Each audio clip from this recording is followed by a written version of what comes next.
Hello and good evening, and welcome to episode number 2 of Sunday at the Inn.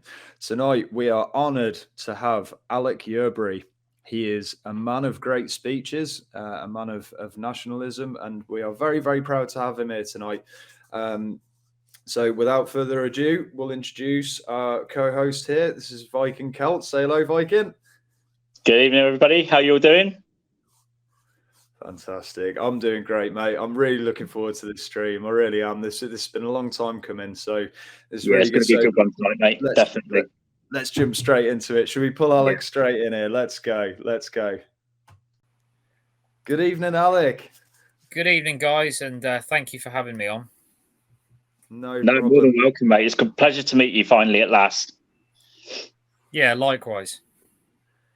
Yeah, it's been long overdue. We've been I've been following your speeches for a good while now, and what can I say? You know, it's really inspiring stuff, and you come across in a way that is so normal and so pragmatic, and you frame things in such a way that is so easy to digest, and it's so approachable and sort of a normal way to come across to people, you know, and I find it really inspiring. I feel like whether you call it sort of the nationalist movement or the dissident movement, you know, it's kind of been yearning for more men to come along like yourself, you know. So yeah, we're really grateful to have you around and for the work that you're doing, mate. It's really good stuff.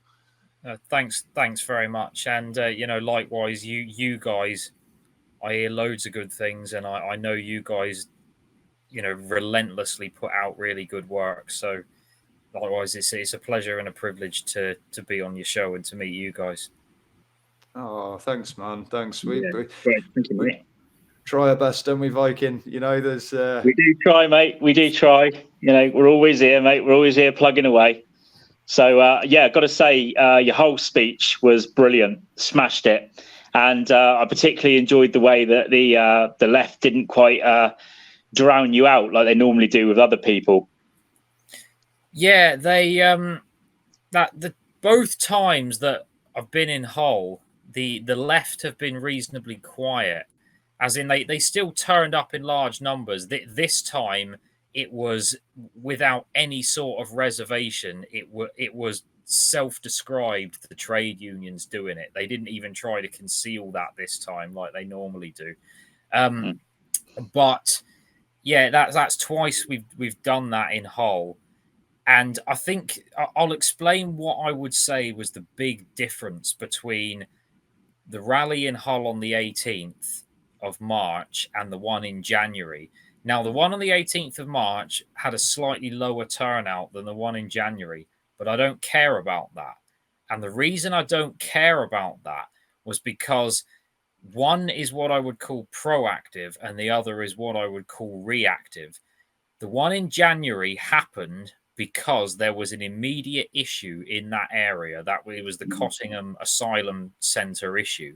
Now, off the back of a local campaign which came into existence because of that issue, this was me in conjunction with the PA guys when I was still officially working for PA, we managed to get that rally spun up, and we managed to get quite a few people from that local campaign to come into it, as well as other people in Yorkshire who agreed with it to come into it. And that was in reaction to the Cottingham issue. And there was nothing wrong with that. That was good. Now, what took place this month was very different in the sense of that wasn't in reaction to an issue. That wasn't strictly saying, well, there's an asylum centre down the road, let's protest against the asylum centre. What that represented was proactively rallying and demonstrating for nationalist principles. There was no reservations about what it was about.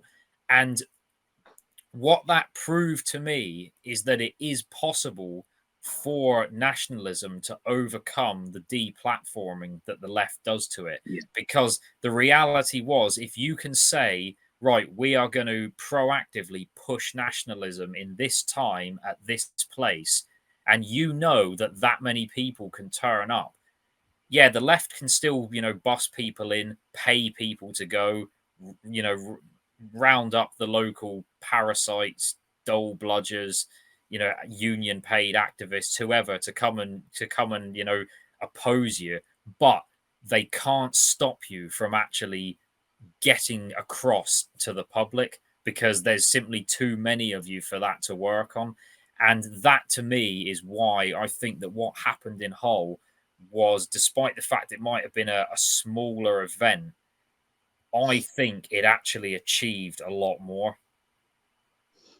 Yeah, it's one of those situations, isn't it, where if you just go and hit somewhere and you keep the advertising to a minimum and you just get a hardcore kind of few people there, then that the next time that you go and do that, you're probably going to get a few more people turn up, because it has that rolling effect, doesn't it, where you will attract more people to you the next time.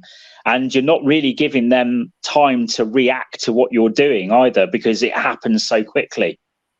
I think a mistake people make is they look at it from the view of, right, how do I prevent the left from deplatforming me, or how do I prevent my enemies from ruining it? And so then people think, well, I could keep it secret, I could do this. Now, I think that's wrong. I think the strategy you need to take is this: you need to say, right, the left are going to turn up. We've established that. We've accepted that the left are going to bust people in. We've accepted that's going to happen. How do we mitigate the damage of them doing that, so that what they do, i.e. turning up, has zero effect? And I think once you sort of say, right, that's inevitably going to happen, so what are we going to do about it, instead of how do we prevent it happening? Once you do that, you then suddenly develop the ability to come up with solutions to it. Whereas, like, if you, for instance, if you were to say, well, I don't want the left there, let's keep it secret, you then limit your ability to get people on your side in, because you haven't told anyone about it. If you don't advertise, you won't get people in who are anything other than hardcore dedicated people, which means inevitably you're then preaching to the converted, which is a morale boost, but it doesn't expand or grow anything. But then, of course, if you are going to advertise, you're going to get opposition. And it doesn't always happen. I mean, in Skegness, there was none. There probably will be the next time later in April, but wasn't the first time. Yeah, agreed. I mean, it's sort of a bit of a double-edged sword thing, really, for us, because it depends what you're really trying to achieve. Like, obviously, with the poster in the background, this ends now is sort of our main, the core of our campaign issue, which is the sexualization of our children, or their sort of thwarting that as much as possible. And we did find that when we were directly sort of going for these, drag queen story hours or anything, sort of along those lines, obviously it had to be promoted, because we were going there to protest it directly, which kind of gives away your time, your locations, who's going to be there. You kind of really giving your enemies everything they need to know about what you're doing. So, I mean, that ended up with, with arrests happening and things like that. Chris, who was with us at the time, he's just been charged for it, and ended up being found guilty, which is ridiculous. Regardless of mine and Chris's sort of personal situation, I fully support him and everything that sort of happened with him regards to that kind of stuff. But my point is that doing things that way around is very adversarial, and it can turn that way quite quickly, because you're setting that as the sort of as the operating procedure. Whereas we found it's much more effective to get the locals on side. So we've started, actually, when we know that there's a drag queen story hour going on in a particular town, we'll actually go to that town a couple of weeks before the event itself, to make the public and the people aware around that area that this is going on. And we found that having actual locals there who have an issue with these problems, rather than the racists have turned up, and it's a little bit more difficult to do that when you say, hang on a second, well, no, my kid goes to this primary school, or my child's actually directly being affected by this, and I have a problem with it. That then sort of diminishes a lot of the problem. But I do see where you're coming from. It depends what you're trying to achieve, really. Well, I actually Go on, I sorry, actually agree with what you're saying about getting locals on side, and I think that's something else I should mention about Hull as well, is that it wouldn't necessarily be apparent from watching the videos, but having then been there twice and you sort of remembering faces of people, what I do know is that the overwhelming majority of people that came to the event in Hull on the 18th were actually locals from Hull. And a lot of them have been active in various causes over the years, politically ones that are pretty much aligned with what we want anyway. But I completely agree with your point that you've got to, rather than try and take people from the community and bring them into a community of your own, what you've got to instead do is make inroads to the communities that already exist. Yeah. And it's absolutely possible to do that. I mean, I did that in Hull, and that's how that event was possible, because there were people behind the scenes in Hull that worked like hell to make that event possible. And it also puts the opposition in an even worse position politically, because it means that they're not just turning up to hurl abuse at you, they're turning up to hurl abuse at their own community.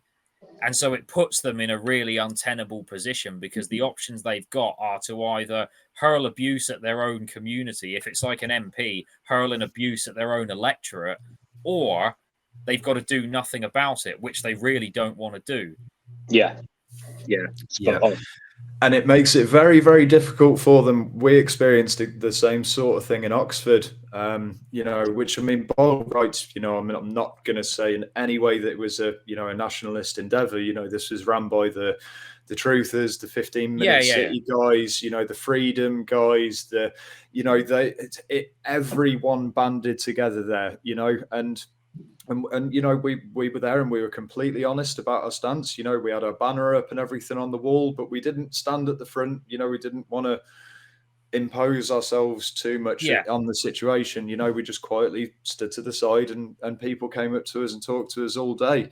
What you're doing here, and got interviewed by a few people, a few YouTubers and a few media guys, and it was funny because we were so fully accepted by everyone that it's almost this line between what we believe and what everyone else believes, and the doorstops that have been put in between that. The racist, all the other sort of red flag words that they use against us. They're just not really. They're not standing up anymore. Because it's hilarious when we turned up to Oxford and there was literally me, 4 other members from the INN, so there was 5 of us. Was there 5? Maybe 6. A couple of guys from PA, and we just literally turned up just to see what was kind of going on. We turned up, got to David Curtin's heritage marquee, and it was almost like they knew that we just turned up, because the moment that we sort of said hello to David and whatever, they came up in their band of black clad sort of faces, and and it was just hilarious to see them standing there screaming racist at David Curtin. And if you don't know who David Curtin is, he's a black guy, like he's a person of color, and it's like guys, like you're not making yourselves look very good here. You know what I mean? It's there was a couple of the drag queen events as well, which was quite funny because obviously the Great Unwashed turned up en masse, and they actually kicked off that badly that they actually successfully managed to get the drag queen event shut down. We didn't have to do a thing; they did it all for us. Yeah. It was brilliant. We were like, please turn up every week and do that again. It was brilliant. It's a funny one, and like what you were saying about when you turn up and you're sort of accepted by people. This is what I was going to say. Another thing that I feel like people have been doing wrong, that I then started doing the opposite, and I found it does actually like achieve something, is when I was like, so when you go into, you know, things like these rallies, whatever, I was like, right. And I gave this advice to people, and I said, right, people know what the event's about. Do not don't sit there thinking, how do I convert these people to my ideology? Don't think about that. The thing that you have to demonstrate to them, more so than any sort of political point, is that you are a trustworthy person. And if you can demonstrate that you are capable of being trusted, they will then be willing to listen to any political platform that you suggest, because you've shown that you're not going to lie to them, and that you're not going to take them for a ride, and that you are actually worthy of being listened to.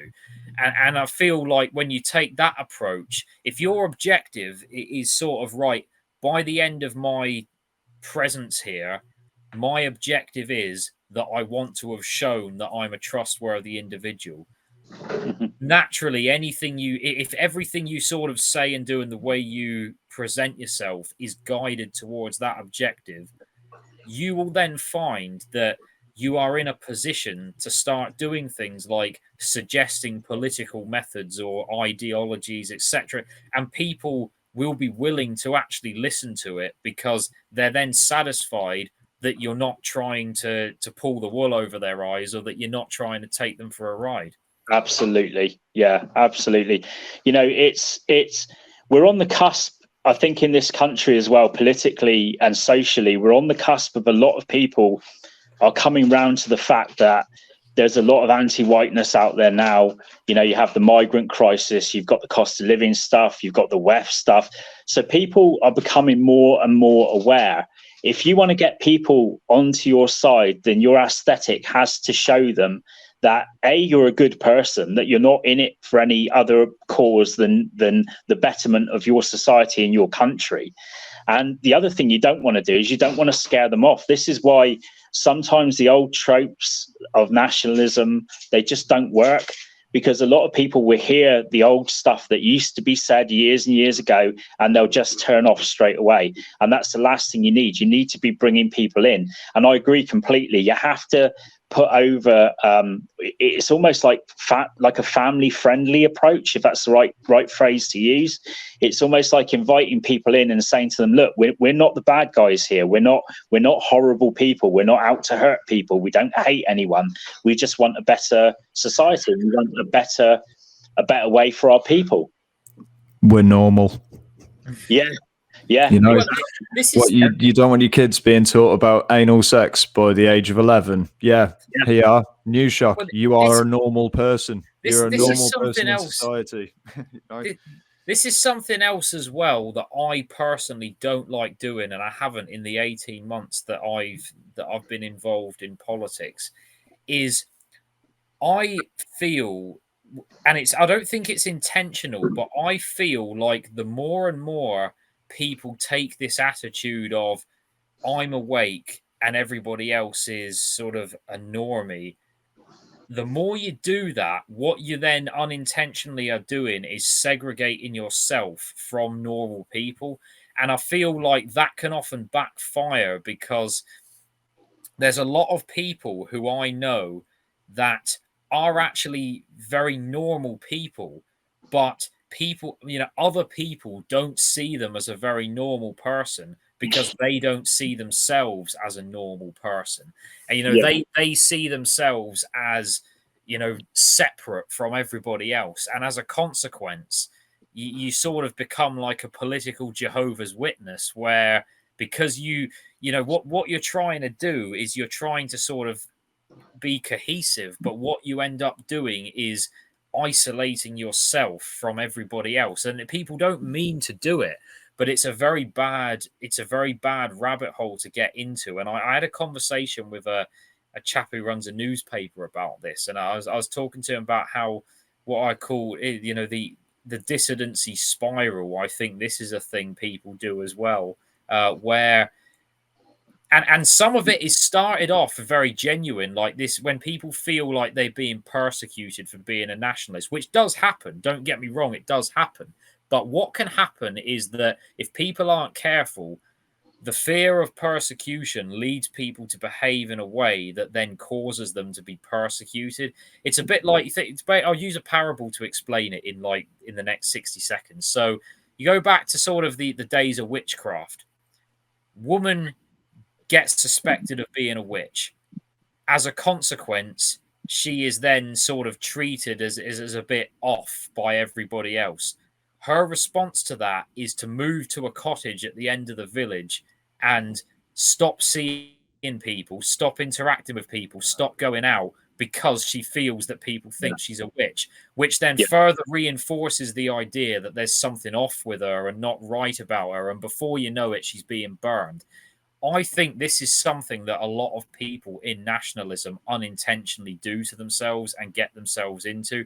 And I know that it often starts off with a very real act of persecution, but I think if you're not careful, you can get yourself on that spiral. And once you're in that spiral, it can be very, very hard to get out of it.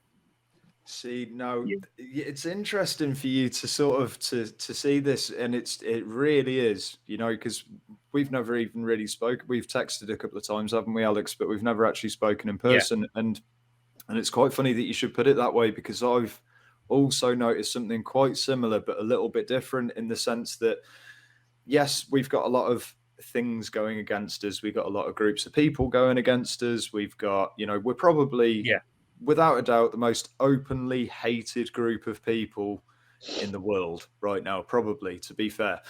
But what I've found that comes along with that is there's a lot of, and I don't want to offend anyone by saying this, but it is genuine advice and a genuine sort of thing that I've noticed sort of going through this for the past 5 years, that I've noticed that people are very quick to blame particular races for not being able to get a girlfriend, because, all the girls are going with these guys now. Or they blame another group of people because they can't get a job, because all the, these guys are, they're running everything, and they don't allow it. There's a lot of this sort of like self-deprecation sort of thing. Whereas I think actually really what needs to happen is people need to have a real wake-up call to the fact that the reason why we have lost the power that we've lost in our country is because we've given up, because we've lost faith in the parish positions, we've lost faith in the councillors' positions, going all the way up through politics. We've allowed these things to slip away over time. There's religious groups out there that have been battling for these things for the past 20, 30 years, and look now, they are the mayors of our capital cities, they are the prime ministers of our country now, purely because we were unable to find the drive to be able to hold on to these things while we still could. And I still believe we still can, but we need to find that bit of self-awareness that, we're not as great as we used to be. We've got a long old way to go, and the caliber of men, and this, again, no offense to anyone intended, but there's certain levels that need to be stepped up in this, for us to be an actual sort of credible group of people, and that's never going to happen when we're all sat around complaining about how bad it is because someone else is making it that way. We've got to be the authors of our own fortune. Yeah, I totally agree. I mean, the way I've said this to people, and over the last sort of year or so, I've been saying this to quite a few people. I've been like, look, if somebody else digs a hole and puts you in it, even though it's their fault, you're the only person that can get out of it. And no amount of blaming them and whinging at them is going to cause them to help you, because they put you in it for a reason. You're empowering them. Yeah, and it's like the only help is self-help. And I don't mean that as on an individual level. I mean that as a race of people, the only help is self-help.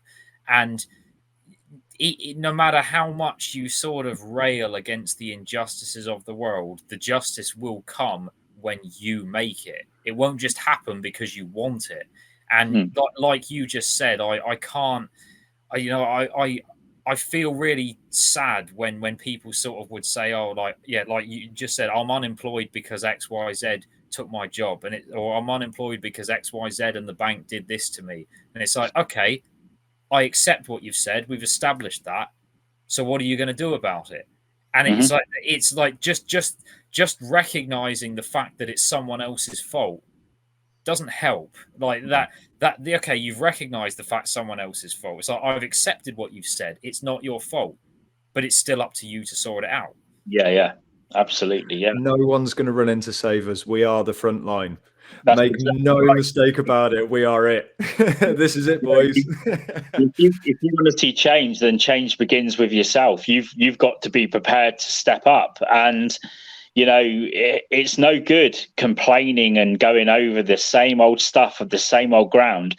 And everybody thinks that someone's going to come along in a minute and change it all and save you. And it's just not going to happen. Certainly not in this climate, not anymore anyway. Yep. Which actually leads us on to quite sort of a big conversation point, really, which has been a lot of your posts recently have been about unions and their effect, and I wanted to kind of have a bit of a chat with you about that, and maybe a little bit of a pushback on it and stuff as well, with my feelings towards it. But yeah, I mean, if you could sort of explain your feelings on unions in the modern times and their effect on sort of political discourse. Yeah, I'd be very happy to, because I'm aware that this is, and you did say to me you'd never heard this take or this angle from anyone before, so I'll explain it. I'll try and not go on for too long, but I'll explain it. So, no, take your time. The idea of a trade union is that it's collective bargaining for the working man. Like, that's the idea, that's the theory behind it. Now, I am fundamentally convinced that the unions were created and originated, as in, when I say created and originated, I mean the people that at the top who sort of said, we need to create trade unions.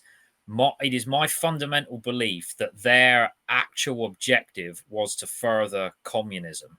And what I believe unions do is, and this isn't inherently good or bad, this is just what I think objectively they cause, is that trade unions compartmentalize society into a fictitious set of groupings, like profession, like class. They're not rooted in any culture, they're not rooted in any race, they're not rooted in genetics, there's nothing like that. It's not rooted in religion even. It's rooted in something totally fictitious, which is a job. If let's say you work on a railway, you're in a rail union.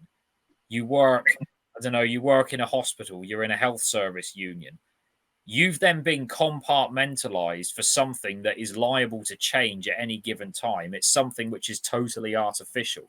Now, what unions then are, and what trade unions are, is they are subgroupings of society which compete with each other.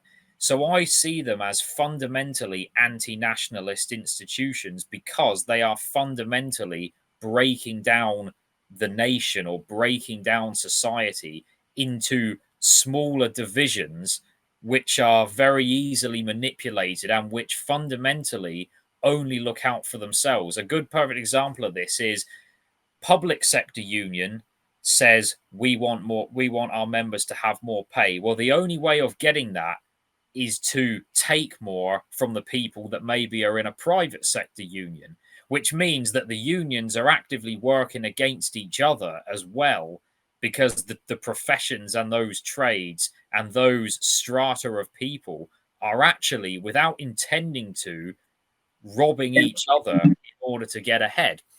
Now, I think the reason that this advances communism and the reason this was done is because there needed to be a way of being able to control the working man. Now, by the working man, I don't mean the working class man, because I don't necessarily look at class as a thing that exists.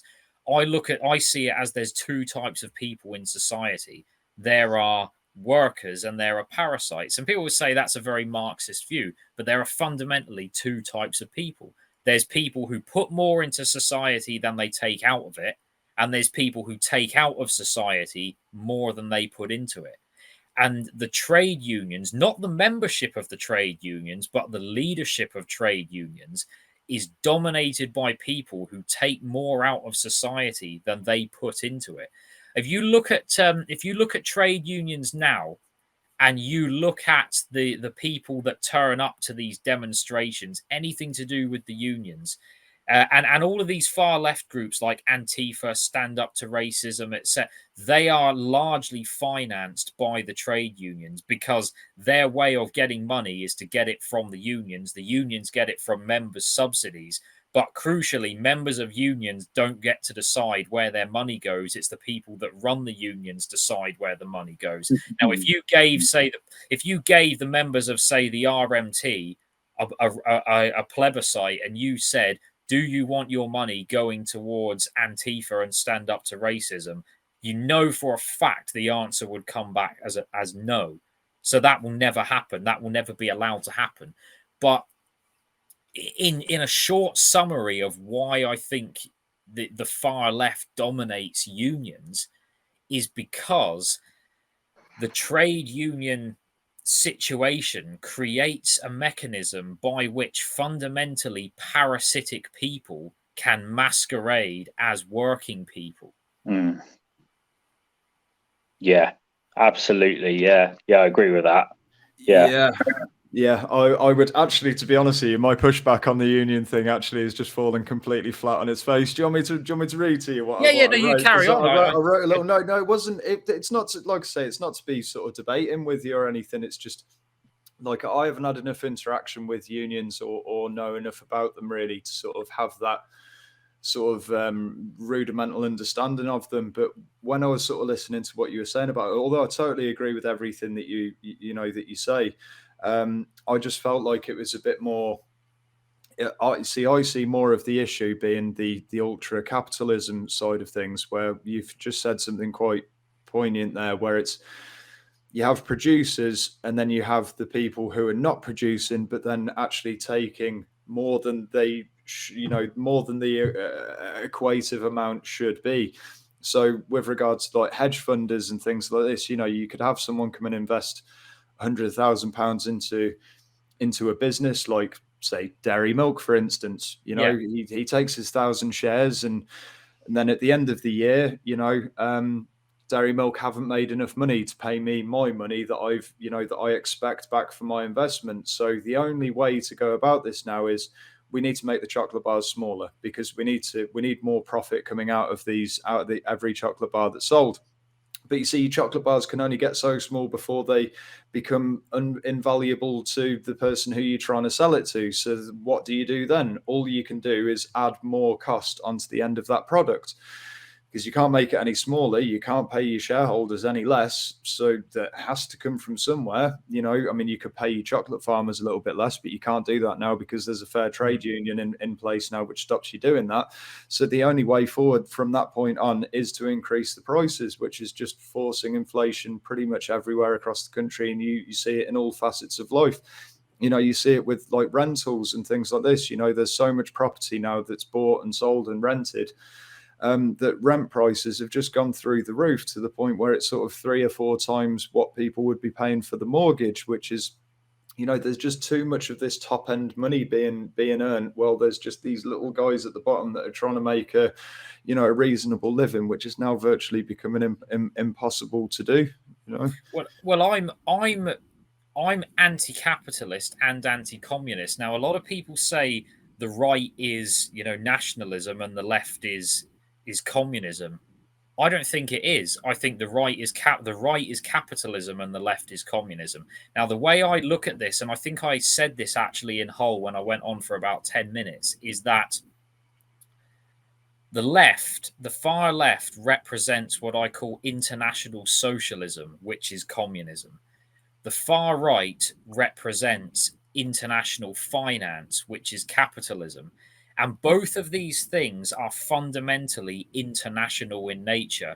One is the internationalization of ideology, that's communism.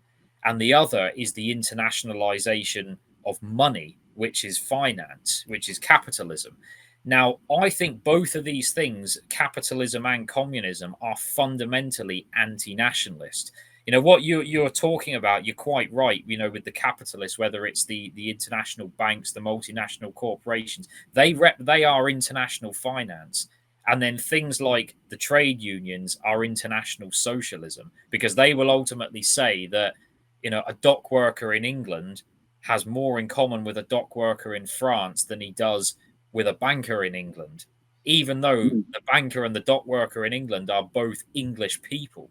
Now, what I think international socialism and international finance share is that even though they're seemingly opposed, they both lead to exactly the same outcome, which is a tiny number of people end up controlling and possessing absolutely everything. The only slight difference between them is exactly who those people are and exactly the nature of those people. And in fact, I thought of this earlier today, and I thought I was going to bring it up because I was talking about, why do the trade unions hate nationalism so much? Why do they hate fascism so much? Why do they go to the effort of financing opposition to anything they perceive to be nationalism or fascism or racism? And the reason I believe is because their opposition to these ideologies is not driven by the fact that they're ethnically focused.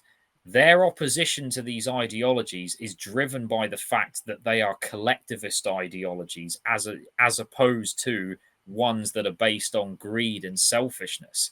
The reason they hate these ideologies so much is because the sort of people that dominate trade unions, and you'll see this yourself. Like if you come to Hull, for example, if you find any clips of it and you look at the sort of people that populate the opposition, who are working on behalf of the unions because the unions are financing it. You look at the sort of people there, you will see 90%, I would say, or more, were unemployed.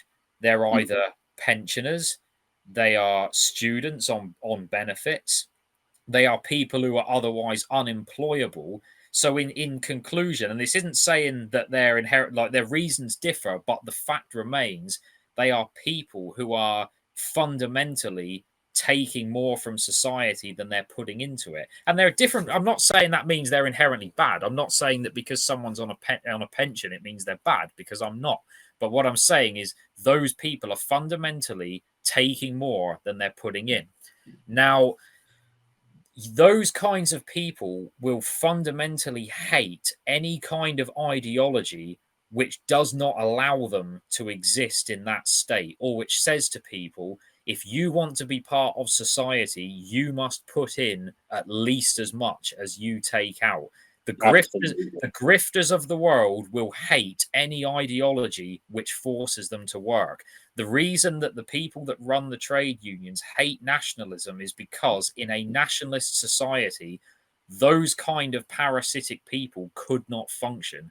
They would either be compelled to become productive people, or they would simply be abandoned, and because of their own behavior, they would then probably die. And so the only time you get any sort of work ethic out of them is when they are in defense of their own ability to parasite. You know, they're kind of like those ticks you get that burrow under your skin, where they're there, but it's only when you get tweezers and you actually try and pull them out, that's when the sort of pincers tighten, and they really hang on. That is the exact behavior of the sort of people that control trade unions. That's the only time they ever put effort into anything, is when they think that they're about to be surgically removed. Yeah, and if these guys, if these lefties sort of think that their sort of pro-socialism ideas are sort of this utopian idea, well, they should look back to the sort of the very late 1900s to the early 18. Oh no, sorry, it was 1888. It was around Bloody Sunday. We had people like George Bernard Shaw. He was a hardcore socialist back in the day, and he was arguing eugenics. He was arguing about, you know, if people can't sort of prove their value within society, well, I mean, they should basically get the guillotine, you know. So, I mean, you know, these are ideas that are not that old. You know, we're only talking sort of, you know, what, less than 200 years ago, you know, that people that would be considered on their side of the sort of political spectrum were very much against them, you know. And I think you're right. I think there is always going to be a pocket of society that is always looking for an easy way out. You know, you see it all the time. Yeah, it's like if you look at the autonomous zones in Portland a couple of years ago, if you remember how Antifa took over those parts of Portland, and they set up these autonomous zones, and there were people that actually literally thought that they were going to spend the rest of their lives doing street poetry, because, you know, they didn't realize that, well, hang on a second, if everyone's doing street poetry and we're all drawing murals all over the floor and we're all whatever, who's growing the food? Who's policing the place? Who's, you know, they became, you know, I think within 24 hours, there was something like 12 murders because they suddenly began to run out of food within, you know, hours. Well, and then began, you know, the gangs started coming in and mugging everybody, and the police were refusing to turn up, and it's crazy. But but again, it's the parasite people you're talking about, isn't it? Well, this ties into my theory of what left-wing politics, especially hard left-wing politics, actually is. I think liberalism and Marxism, liberalism obviously is basically rooted in individualism, and Marxism is, in my opinion, some people say Marxism is collectivist. I don't think it is. I think it's a very extreme individualist ideology. It's basically anarchy. But what I think hard left-wing ideology represents, I think the reason it exists is it's a way of legitimizing society's rejects and criminals by giving them something that will make them believe that their behavior is politically legitimate, which is why the hard left is always dominated by people who are invariably defective in some way, whether it's in their behavior, it's in their appearance, it's in their ability to work. It's impossible not to notice it, that if you see a bunch of National Socialists turn up to something, they will all seem very normal people. You see a bunch of communists turn up to something, they will all invariably have something wrong with them, in the sense of they'll either be totally unemployed and destitute, but going on about the rights of the worker. There'll be a student studying something that's totally irrelevant to any sort of situation that they're in, and it's because that ideology of sort of liberalism and Marxism is the only ideology in which those kinds of people can exist. Because in a society that wasn't based upon, like in a society where you didn't have something like human rights, those kind of people would be suppressed out of existence, because their general dysfunction and the general way in which they parasite from the majority of the population would never be tolerated. You know, the only reason they exist is because it's illegal to remove them. And liberalism and Marxism creates a situation whereby it's illegal to remove them, which is why they gravitate to those kind of ideologies. I described this when I gave a speech at a conference last year. This was what the point I made was, people aren't criminals because they are the far left. They turn to the far left because they sort of have an element of that inherently criminal mindset. And by criminal mindset, I don't mean as in like going and committing crimes. I just mean the criminal mindset of, I will do what I want, even if it hurts everybody else. You know, whereas for most people in the world, yeah, they try and do what they want, but most people mentally try to also do what they think is acceptable to other people.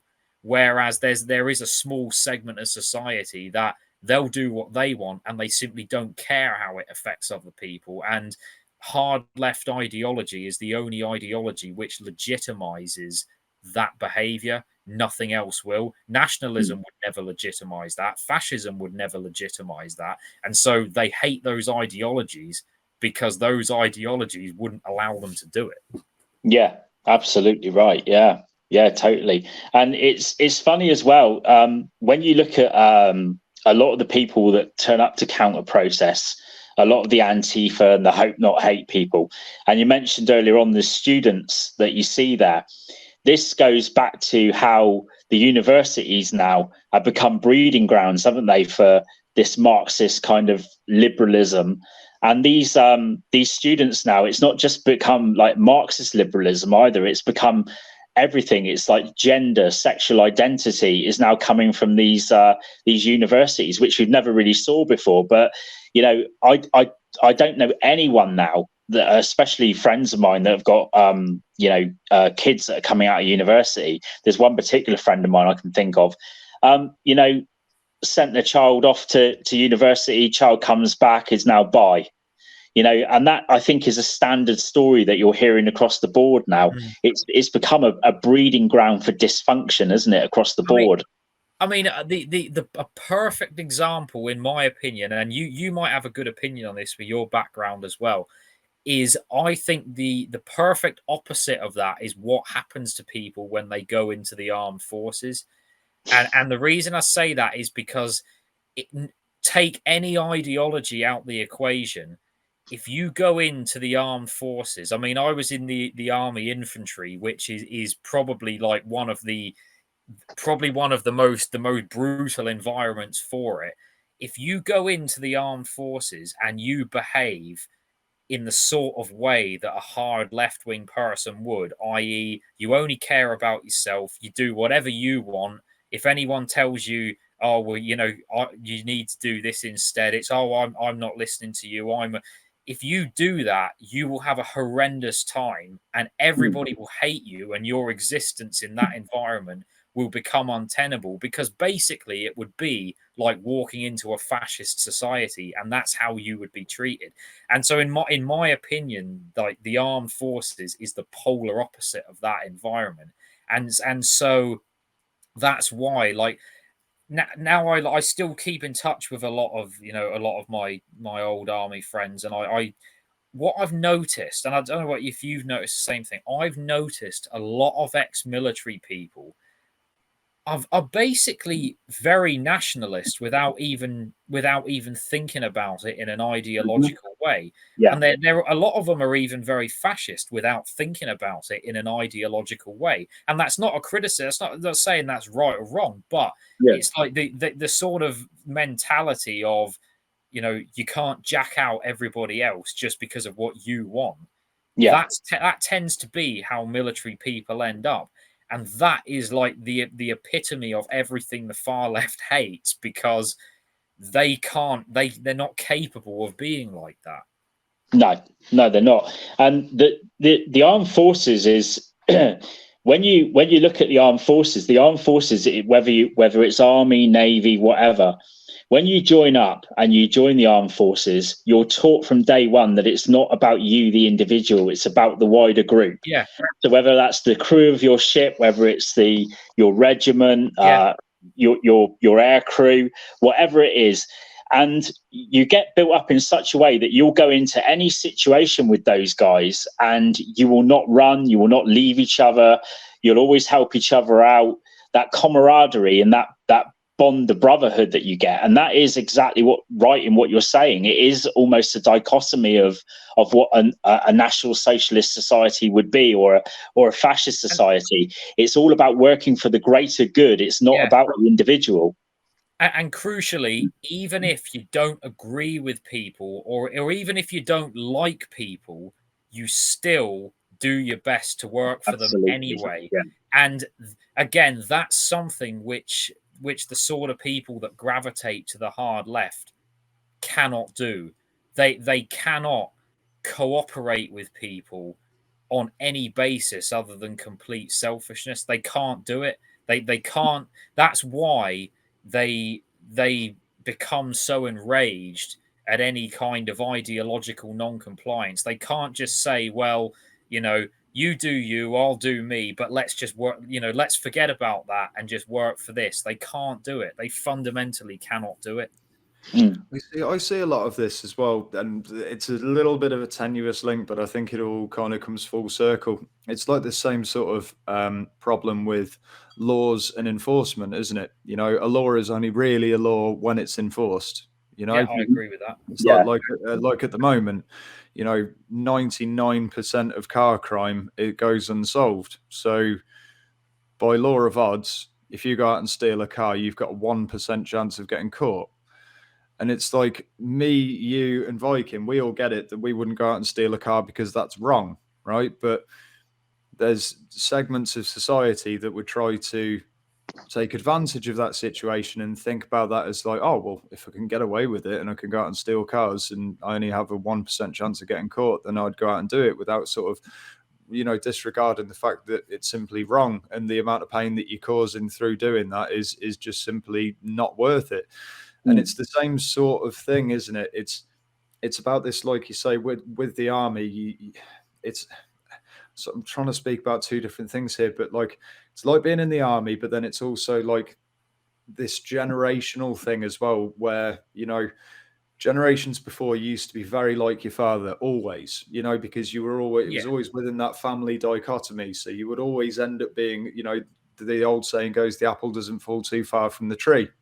It's only really in today's society that has changed so much, in the fact that you can really go off and be your own individual, when we all know that that's wrong and it doesn't work, you know, in so many facets of society. I mean, you know, just as one example, you know, you can look at Indian families where, you know, they will have children, parents, grandparents, uncles and aunties all living under the same roof. And while we might see that as a little bit distasteful, but, you know, it does work, because while the mum and dad are going out to work, the grandparents are looking after the young children, which they've got more experience looking after kids because they've been doing it for so much longer. The younger people have more energy to go out and work, so they can do longer hours, while the grandparents are at home looking after the children for free, and the grandparents get to get looked after for free. They never have to go into a care home. It works. You know, it's this individualistic thing that doesn't work. And I know it's all very tenuous, but it's all this same sort of feeling, isn't it? You know, whereas it is. Yeah, you're absolutely right. Yeah. And also, you know, it's like I can't remember who was saying it the other day. Someone was talking about how they run businesses which the whole family will be involved in, and everyone takes a cut of the profit of that business, and everyone puts their energy into promoting the business, and you know, the son will take the business over when he's old enough, and then he'll raise his son to take the bit. So they'll always have wealth within the family. So, you know, it's not about the individual. They're working for the greater good of the family and the family business and stuff like that. And we've definitely lost that. You know, we don't have that anymore in our communities. It's kind of it always feels like every man for himself a little bit, doesn't it? You know, where, you know, we don't really know our neighbors anymore. We don't talk to each other. You know, we kind of look at everybody with a bit of suspicion now. If you get a new neighbor moves in next door, we've lost that sense of community. But in those communities, the ones that Joe's referring to, that sense of community is still very much alive and well. And it's something that we have to get back to, I think. Yeah, and definitely. I think it's something, because I know a lot of nationalists want to build nationalist communities, and that's good. But what I'm fundamentally convinced of is you need to build a community which will then become a nationalist community, as opposed to try and build a group of nationalists and then turn it into a community. Because ultimately, if you can get people to take on a mindset of, you know, the group is more important than the individual, and, you know, the many are more important than the few, they will inevitably end up thinking the same sort of things politically that we do. You don't need to promote the ideology, because if you can just get people into the mindset, into what I would basically call a military mindset, or a militant mindset, they will actually end up politically aligning with most of the sorts of things we want. Because that is, I think, the conclusion you inevitably come to when you take on that mindset. Yeah, absolutely. Yeah, I agree with that completely. Do you think, therefore, Alec, that that more people, ex-forces people, will start to gravitate towards nationalism? I think a lot do without even necessarily thinking of themselves as political. I think, and all these sort of conversations I've had with people, what I said earlier in the stream, I think is absolutely true. Where I think the overwhelming majority of ex-military people are somewhat nationalist and somewhat fascist without even necessarily viewing themselves as such, because what they tend to all have is a much more collective or group focused mindset where they think less about themselves and more about other people. And as a typical rule, I'd say the longer they spend in the military, the more strong that mindset is going to be.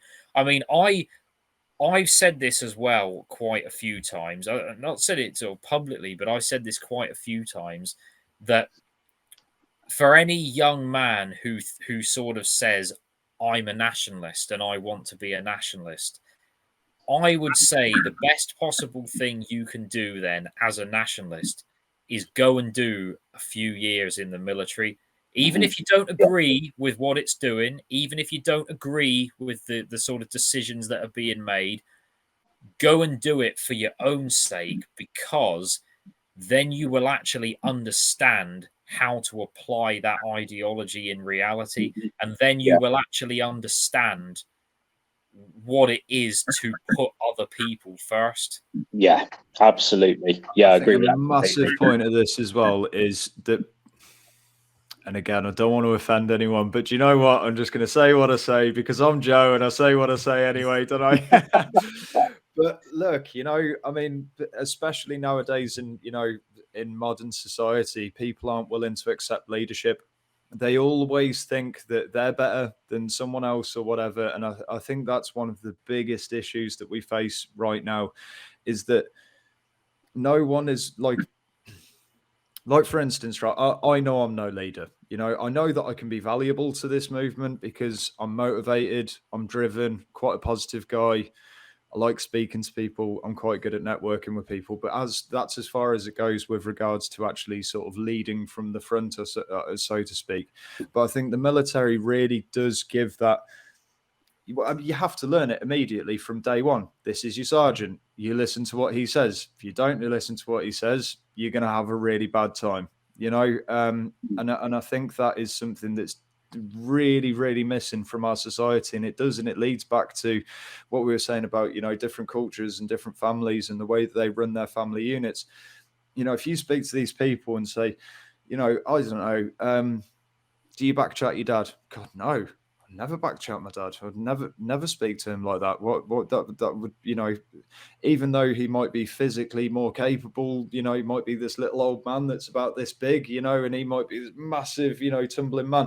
But no, he has respect for his father because that's his natural leader, and I think that's a big part of what we're missing now as well, is just people being able to just sit back a little bit and just say, right, okay, tell us what to do and we'll sort of move forward with it.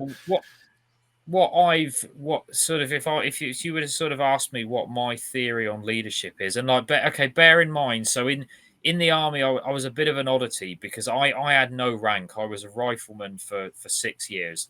No issue with that at all. The last 2 years I was in, I worked in a battalion headquarters. So I was, my colleagues were staff officers, like captains, majors, a colonel, etc. And I worked with them, no issues. But my sort of theory of leadership, if I were to sum it up in one phrase, is this: if a man has to say that he's the leader, then he's not. Because if he was, it would be apparent. And I think something that is often a mistake that people make. No, in wider society, it happens in nationalism, but I think it happens in society in general, is people that the man allows the office to carry him rather than the man carrying his office. Yeah, and absolutely. I think fundamentally that is the cause of a lot of the sort of all these nationalist movements over the years. Why there's things that fall apart is because that there comes a point where the office is carrying the man rather than the man carrying the office, and I think fundamentally that flaw is fatal. Mm-hmm.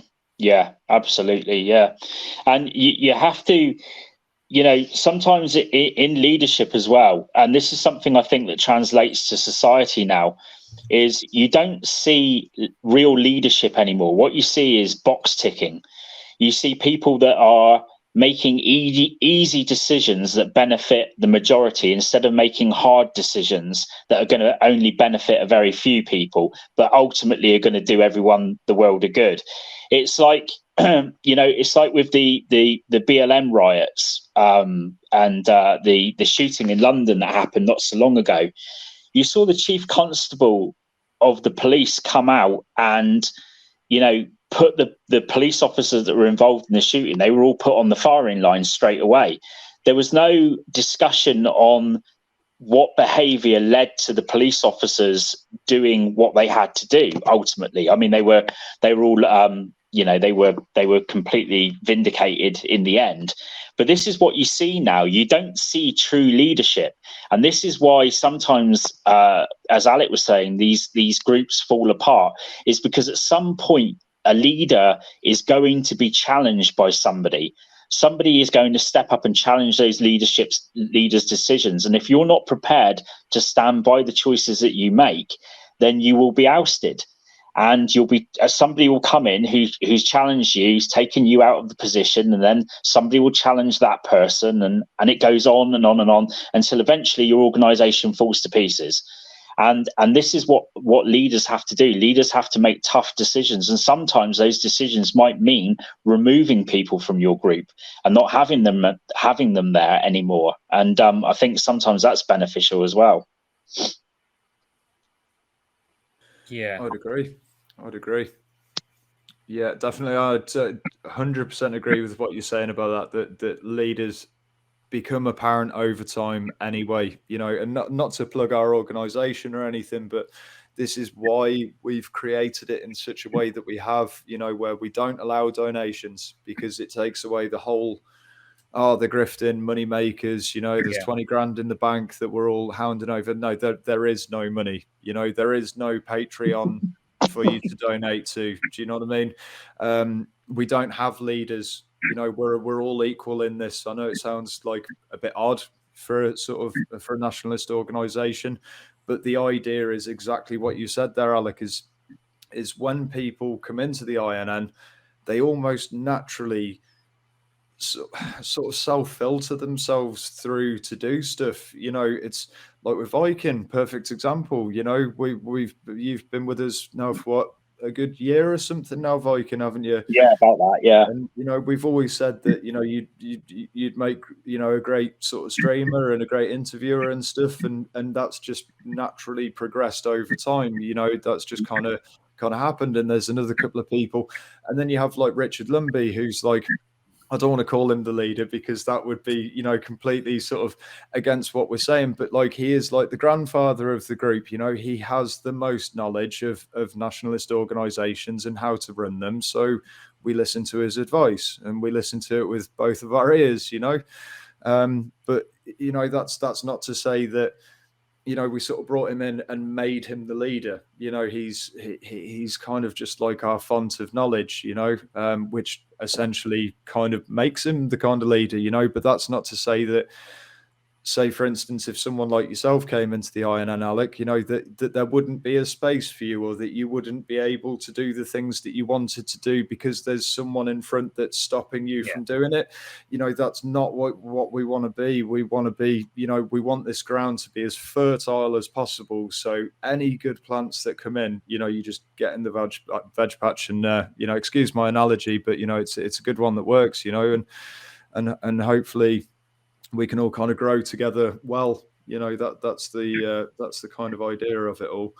But yeah, we had a lot of this stuff in mind when we were sort of designing the organization and how we're going to go about it, and how we can kind of cut off a lot of the problems that we've seen happen with other organisations. You know. Yeah, one of the things I've noticed since I've become involved with things, and you've probably seen this as well. I know Joe certainly has. Is when you join, whether it be a Telegram channel or a WhatsApp group or whatever, you start off, and it always starts off the same way, which is everybody kind of gets together and everyone starts to have a chat about a few things, and a few ideas gets bandied around. And then after a period of time, it always just degenerates into arguing and infighting to the point where you get absolutely nowhere. And I think it's such a sad indictment of the nationalist or the dissident movement, whatever you want to call it, in this country at the moment, because I've seen so many guys that have come along that I've spoken to personally, that I've come into contact with, who've got fantastic ideas, who've got great energy, but there's something they can't get past. And it always comes up and then they fall by the wayside again. And it's the infighting that is just awful. And that's why it's so refreshing to see guys now are putting their differences aside and coming forward and working together. It's got to be a good thing. It's got to be. Of all the infighting within nationalism, in my opinion, the single most toxic rift in nationalism is the rift between civic nationalists and ethno-nationalists. And the reason I think that's the most toxic rift is because ultimately those two camps of people agree on 95% of things, and the fixation is on the one thing that they don't agree, because the only thing that they seem to not agree with is the exact definition of what a British person is. And in my personal opinion, the way I look at this is, if I was to say, right, what do I think are the order of effects needed to actually rectify the problems facing our society, I think step one, and this is, let's say, take it specifically from a demographic angle, because even civic nationalists seem to be not happy with immigration, etc., etc. Step one, the left has to be disempowered or otherwise, rendered politically neutralized. That's step one. And in order to achieve step one, absolutely anybody that isn't on the left is capable of working together to achieve that. Step two is prevent any more immigration, demographic change, etc., from happening. Then step three is when you start, going into, now we have the argument over who is the exact definition of X, Y, Z. But to think about it that way, it's like, in order to achieve step 1 and 2, you don't need to have that argument, because you don't actually need to have that argument until you're at step 3. So in my mind, the solution to that rift is that's tomorrow's argument. So today we're having one argument, but tomorrow is the time for that argument. But I think definitely the most toxic rift in nationalism is the rift between two types of nationalists who ultimately agree on virtually everything bar one. Mm-hmm. Yeah, definitely can go along with that one. Yeah. So what would you say? Oh, sorry, mate. No, carry on, Joe. No, sorry. I was just going to say it sounds like a very sensible approach to it. Really, to be honest with you, I'm very much of the same mind, Alec. I really am. I find a lot of the arguments in nationalism at the moment very, very tedious. To be honest with you, I find them all very silly with what we've got facing us at the moment. I mean, just look at the 15-minute cities. Look at. We've got to say, what do we say now? Medical procedures, something like that. We're not actually allowed to, otherwise we get kicked off YouTube, something like that. Yeah. I mean, all of these different things that are facing us, they're facing everyone. And, if anyone thinks that they're free of the firing line on these things, they're just not, And these are things that are pressing down on us. I mean, this is the 2023 project, I'm going to call it. I think we'll get away with that. I mean, it's coming for us all. I mean, I've said this to a few people as well, and some people didn't agree with me, but I do fundamentally believe this as well. I mean, obviously, I'm an ethno-nationalist. I'm never going to claim otherwise. But if anyone believes that solving the ethnic issues will inherently solve every other issue, I think that's deluded. I think the idea that if we just create a totally homogenous society, everything will be fine. In my mind, that doesn't square with any of the actual issues. Yeah, it'll solve a lot of issues, but there are some issues that it absolutely will not solve. It won't solve the issue of the political left. It won't solve that issue. It won't solve a lot of the issues regarding globalism. It won't solve that issue. The solutions to those issues are not ethnic solutions, and so this is where I think the ability lies to try and resolve this rift, because it's not. What isn't going to work is to basically try and convert people from one type of nationalism to another. I don't think that's going to work. I think the only thing that's going to work is to provide some sort of platform, policy, environment where both types of nationalism or both camps of people are still able to contribute to what they feel is the end result that they want, even if they want ever so slightly different things.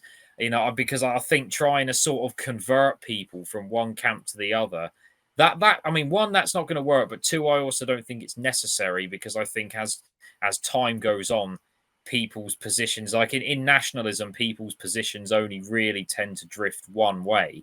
And so it's like, well, that happens anyway. But yeah, I think a lot of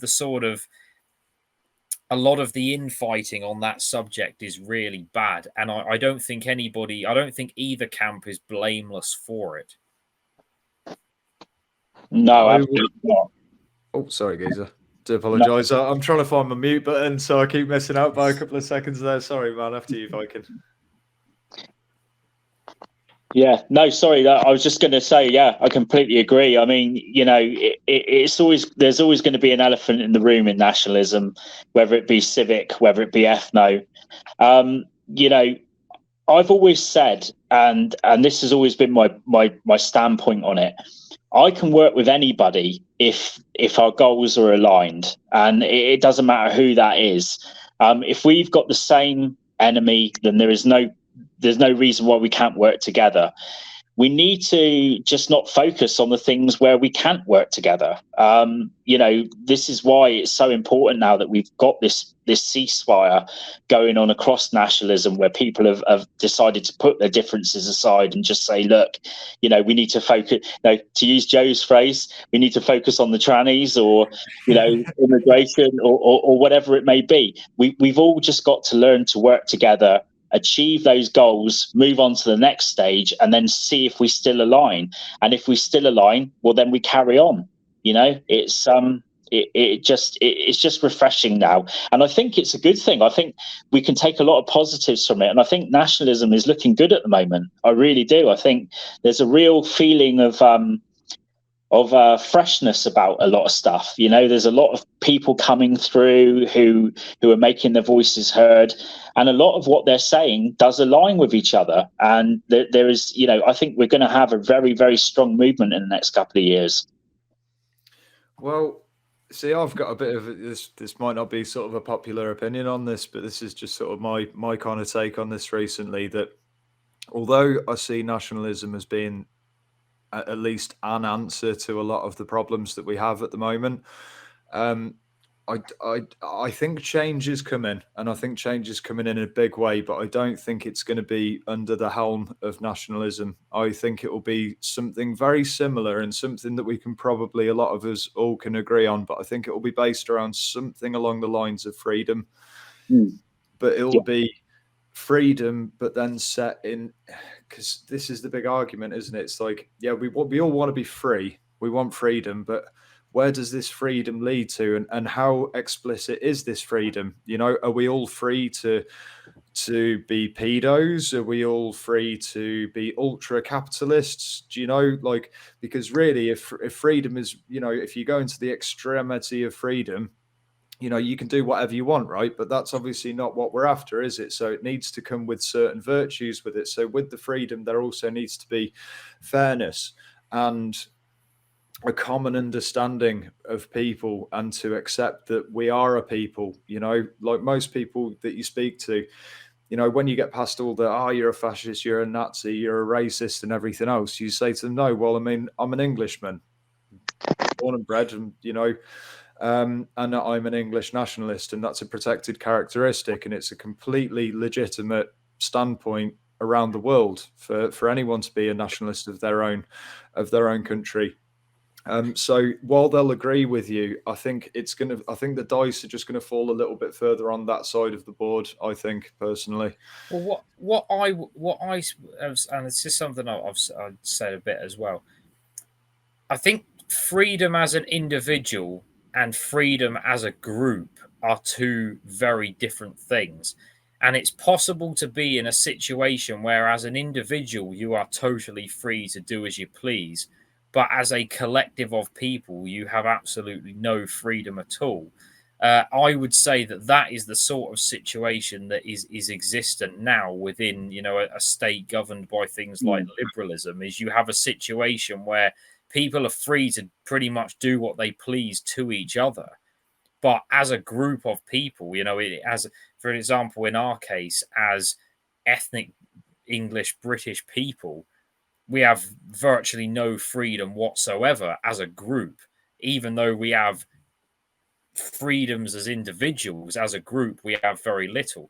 But likewise, it's possible to be in a situation where you have very little freedom as an individual, but as a group of people, you have all the freedom in the world. I mean, I would say that's what nationalism is.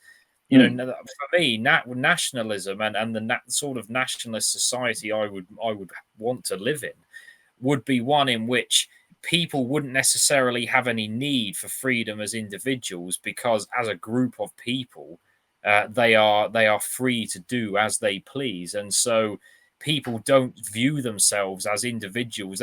They wouldn't feel oppressed even on an individual level, because the collective that they are part of has the right and the freedom and the ability to do what it pleases and to sort of determine its own future. And I think this is like what you're talking about freedom. I just think, yeah, there's fundamentally those two different types of freedom, and I don't think it's possible to have both of them. I think that the choice is between one and the other, in the sort of way that on the spectrum, on the one end you have the individual, and on the other end you have society, and everything has to sit somewhere between those two poles. You can't simultaneously be an individual and part of society at the same time.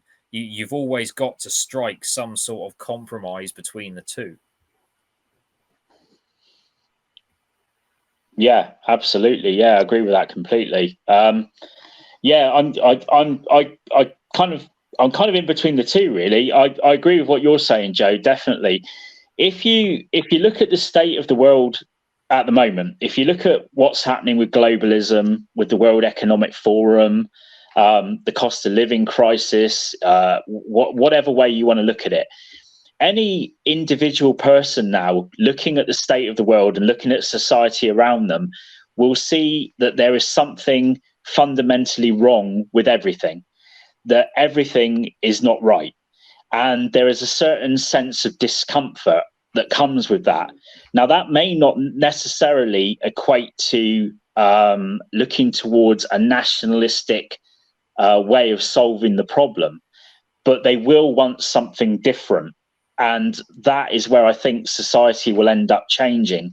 I mean, for example, if you look at the banking industry, look at banking. We know that the banking industry at the moment is in crisis. We know that that there's a lot of talk about digital currencies and all of this kind of stuff. Nobody in their right mind is going to want to be linked to a currency where a government is deciding the level of currency you can have based on your behavior. That is not going to happen. That is going to wake a lot of people up, and a lot of people are going to get very, very concerned and very angry about that. Now, that may not lead to obviously, in nationalism, we would like to see an end to usury. That's always been one of the key tropes in nationalism. Now, that may not mean that we'll see an end to usury, but what it will do is it will wake up people to the fact that they'll no longer have the freedom to use money in the way that they could do before. And I think that could be a massive, massive game changer. And it may not lead, like Joe says, it may not lead to a nationalistic finish to things, but it will definitely change the way society operates at the moment. Definitely. Yeah. I mean, even if you look at, it's not a nationalist perspective using cash, but cash usage has actually gone up by 19% in the UK over the past, I think it's the past 6 months, which is a huge, huge jump, and there's less and less people using cards and so on and so forth. What was the other example of this as well? It's just popped out of my head. But yeah, my point is that, these aren't being like nationalist led. This is people just sort of clicking on, like very much the same sort of thing with my homesteading and being more self-sufficient, having chickens and vegetables growing, because I'm not going to sit around waiting to be starved out of society. I'm not accepting that. I'm not eating rice bowls, and I'm not having my family eating rice bowls. And it's funny, this, we're the conspiracy theorists, we're the wacky guys who are on the internet. Well, why are we right every time? Why have we culled every single one of these things in the past 4 years? It's becoming a joke now how right we are. Do you know what I mean? What was that saying Richard used the other day? It was we're not far right. We're just not. What was it? No, do you know what? That was actually Joe Marsh's. It was his placard from the Oxford demonstration. It was not far right. Just right so far. Just right so far. That's it. Yeah. Do you know what? Right. He made that right with a Sharpie and a piece of grey cardboard like this, and I swear to God, right, that placard had more attention than anyone or anything that entire day. Honestly, people were coming over to have photos taken with that piece of card. It's genius. It is absolutely genius, because it just sums up so well everything that we say. And obviously, people are always going to come at us because of our political stance or whatever. But if you forget that and you look at the conspiracy theory stuff that we've been championing from the beginning, we've been saying all along, when you look at it from that perspective, we were bang on the money, and we've been bang on the money all the way through. Come on, man. How long ago were we saying it, that where does this sexualization of kids end? We called it from the start what the end game was for that, and then what do you know? 6 months down the road, maps start appearing. And there's even talk now, isn't there? They want to open up the debate on bringing down the legal age of sex now again. They're on about doing that again, aren't they? Yeah, well, we all know what that is, don't we? Well, I've got my own theory about it, but I don't know if you'd agree with it. But I think that's all to do with Epstein's list. I do. I think they're trying to bring down this number to 15, 14, something like that, so that they can then post sort of go, oh, well, it was, before the law was changed, but now it's not illegal technically. So, because as soon as that list gets released, the world comes to a stop. Simple as. God, or it comes to the point where it's it's war then. They're going to have to throw everything at everyone, because they're not going to want to go down. there's probably some of the most powerful people on earth on those lists. It was definitely, I think it was definitely a brown envelope on operation without a shadow of a doubt, and he got so many people in his back pocket because you can't operate like he did and walk around unimpugned without having a few connections somewhere along the way. So yeah, I think you're spot on there, mate. I think that it's all leading down that road, isn't it? I think so.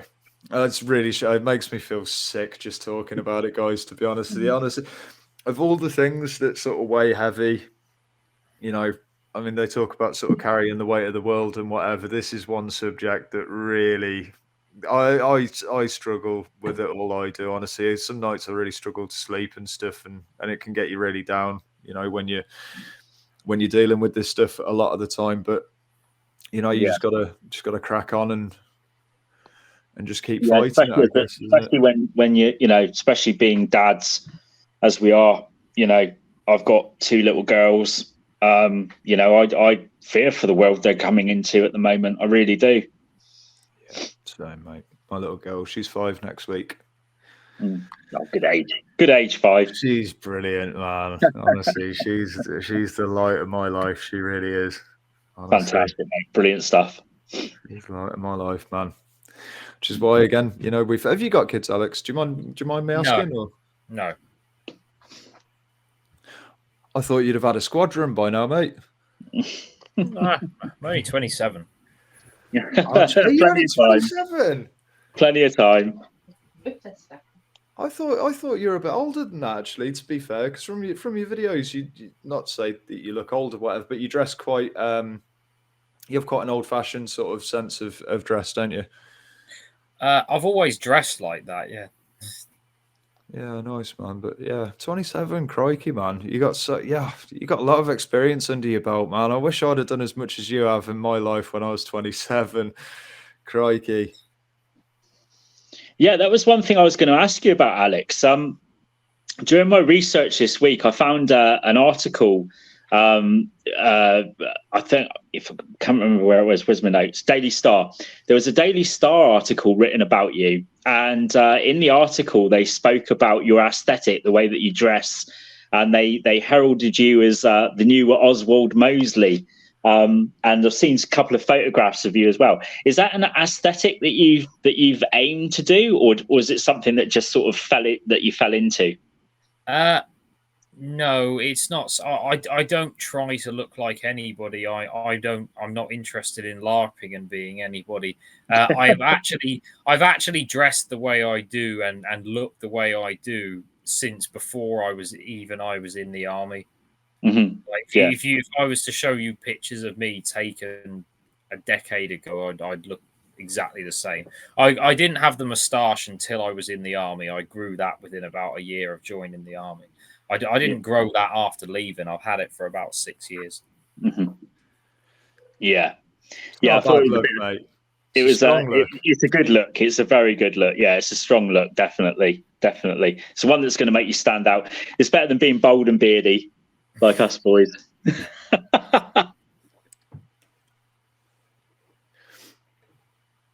Absolutely. Oh, by the way, I've got to rate this stuff. Disaronno and Coke. It's like alcoholic. It's like alcoholic sweets for kids. It's like alcoholic sweets for adults. No, it's great stuff. Drinking coffee. I think I've just been drinking coffee, but fair play to you, matey. Fair play. No, I figured it's Sunday night at the end, so we've got to have a little drink here, Yeah. I think we've lost him. It's no problem. He'll be back in a minute. But yeah. So have you got much upcoming? Have you got any protests sort of planned or demonstrations, should I say? Yes, there's a lot of things upcoming. Off the top of my head, they're not all necessarily mine. They're just ones I'm either going to or that people have asked me if I want to go to. Ones I know of. Off the top of my head, there's one in Dewsbury in a couple of weeks. Whether I'm going to that, I don't know, but I'm aware of it. These will all be, if you look them up on Facebook, there's various pages. There's like Patriotic Diary, Yorkshire Patriots, the hotels housing illegals. They'll all have all these on there.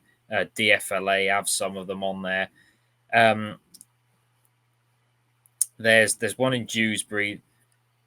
There's another one in Skegness at the end of April on the 29th. There's one in Newcastle in May. There's one in Walsall also in May. There's one on the 3rd of June in Leeds, which we want to try and be the biggest one of the year so far. There's being a lot of advertising for that. Yeah, I've seen that around as well. And we want that to be as well, summer. Yeah, we want that to be the biggest one of the year so far. I know the man who's the organizer for that. And yeah, they're the big ones I could think of off the top of my head. But on my channel, I sometimes put the things up and then said all these various Facebook pages you'll find. You'll find the flyers going around for all of them. There's more that I can really keep track of now. Yeah, I know what you mean. I'm sort of getting to the point now where really I need a serious sort of diary, to be honest with you, to start sort of keeping on top of all this stuff, because it's becoming so vast so quickly. That it is kind of hard to keep track of everything and everyone. And, you can be speaking to people about certain things and then, it sort of gets put on the back burner and you forget about things and, and it's all important, everyone's a cog, so to speak, in this. And, we've all sort of got our roles to play. And it's about sort of just keeping everything organized and keeping everything moving well, isn't it? I'm hoping maybe you could come to, we're starting our road show very shortly, sort of opposing the sexualization of our children around the country. So you're more than welcome to join us at any of those and sort of give one of your fantastic speeches, mate. That would be great. But I mean, just sort of harping back to that a little bit, and what we find now is sort of blurring the lines between sort of a nationalist perspective and what we would call sort of a normie perspective, is finding that bond with people on the level of, look, we all want to live in a high trust society. We all know that we're living in a low trust society at the moment. When was the last time that you walked out of your house and didn't lock your front door? When was the last time that you walked away from your car and didn't freak out about it when you've walked away? These are all symptoms of living in a low trust society, and that's something that you can get across to people, that look, there's no hatred in that. We're not saying, it's a low trust society because of this group of people or this group of people. No, it's because we've lost that sense of unity. And it's not even like a practiced unity where we've got like a common enemy or anything. It just used to be that we were about our people anyway to begin with, and that's something that maybe we need to start sort of finding again. And, Well, do keep me informed then, of especially if you go in anywhere around Yorkshire way. Do keep me informed. Definitely. Well, we're going to come and see you at Walsall, I believe. I think we've we'll catch up then. Booked in. I think we have. I'm almost 100% sure on that one. I think we've got quite good numbers coming actually from the sort of prior just check with people. But hopefully, I mean, Walsall, if I'm right, is not very far from Cannock, so hopefully there will be a lot of local crossover between the two as well. Yeah.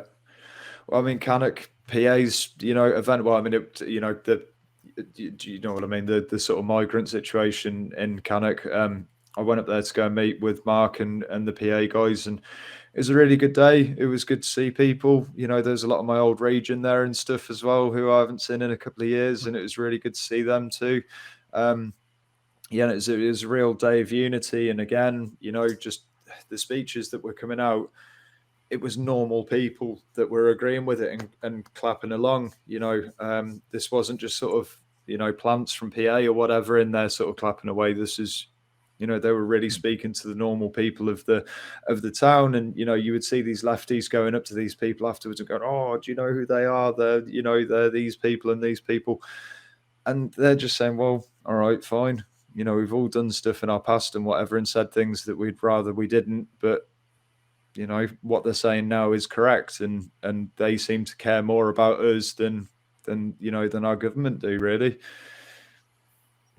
Yeah, no, it looked very good. It looked like it was a good day. It was good. Good turnout. There's a lot of people there. Yeah, Skegness was a good turnout as well. I think that was, of the ones I've been to, Skegness was the best turnout. I think that march I think the march probably doubled in size between the start and by the time it actually finished. Brilliant. I love a good march, I do. I love a good march. I get really into it. It's really funny when you when people try to call me names on the internet and stuff, and then you have little old Doreen, you know, who was there at the at Oxford. She's like, Anglo Joe. No, he's lovely. Oh, lovely chap. You know, it's funny really when when it all gets broken down and sort of political opinions put aside and stuff. It's just amazing how similar we all are. I mean, especially with regards to like the truther guys, and I don't really like calling them truthers because that sort of implies that they're flat earthers. I think that's what the kind of truthers thing is sort of amalgamated into, sort of thing. But all very good people, regardless. You know, a lot of time for them. Met some really great people along the way. Yeah, definitely. Yeah. So where's Viking? Is he coming back? Oh my God, we've been going for an hour and 36 minutes, Alek. Yeah, well, I was only meant to steal you for an hour, but I do apologise. Are we all right to put your speech on very quickly and just say a few words about that? Just real quick? You can do if you want. I mean, I need to go back to some tasks anyway before I finish for the day. So you do. Well, I'd say should we promo people to your Telegram speeches page, and then perhaps they can sort of hop back on, and we can always get you on for a round two anyway, can't we, mate? We're of course. Now and any time. If you're looking for me on Telegram, if you literally type my name into Telegram and it will come up. Yeah, which is ALEK ALEKYERBURY. Yeah, I mean it's on the screen anyway. But guys, honestly, please do go through his speeches. The guy is, he's really, really good at what he does, and it's very, very inspiring as well, and very down to earth, practical, community based thinking. Which is really what we need at the moment. And Alek, thank you so much for all the hard work that you've done recently and everything you've done since you've been out of the army, and thank you for your service as well. You're a really top guy, and I really hope we can work together in the future and hopefully turn this thing around. I hope so too, and it's been a pleasure to be invited on. It's been a pleasure to sort of have a proper conversation with you and Viking. So, thanks very much. Oh, bless you, man. No, you're an absolute gentleman, and I salute you, my friend. Not one of those salutes, though. No, fantastic. Thanks ever so much, Alek, and I'll tell Viking that you say goodbye as well, because I can't see him. Send in my regards. I will do, matey. Well, until the next time, thanks ever so much, everyone. Thank you for coming and thank you for tuning in. That was Alek Yerbury for a bit of a chat for an hour and a half. As we said before, have a look on our page, the Independent Nationalist Network, or you can go to Alek Yerbury. His page is on Telegram as well, and have a dig through if you're interested in seeing more. But guys, thanks ever so much. Have a wonderful rest of the evening, and we will see you again next time. Thanks ever so much. Bye, everyone.